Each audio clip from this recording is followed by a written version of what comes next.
আজকে চেষ্টা করলাম একটু টিস্যু পেপার দিয়ে গোলাপ ফুল বানানো। টিস্যুগুলো এইভাবে ভাঁজ করে নিচ্ছি। প্রথমে আমি এইভাবে 3 কোনা ভাঁজ করে করে তারপরে এটা কেটে ফেলতে হবে গোল করে।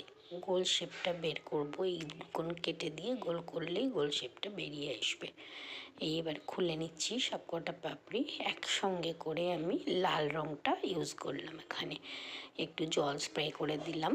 দেওয়ার পরে টিস্যু সেহেতু জলটা ভিতর দিকে টেনে নিচ্ছে। খুললে এরকম সুন্দর কালার চলে আসে। তারপরে সেগুলো একটা বটলের উপরে রেখে আমি পরপর আঠা দিয়ে দিয়ে একটা একটা করে পাপড়িগুলো এভাবে সাজিয়ে নিচ্ছি।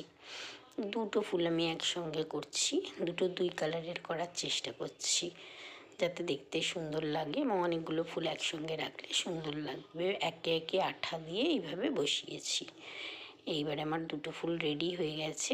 দেখুন আপনাদের কেমন লাগে। একটু পারলে লাইক আর সাবস্ক্রাইব কিন্তু করে দিতে ভুলবেন না। কেমন?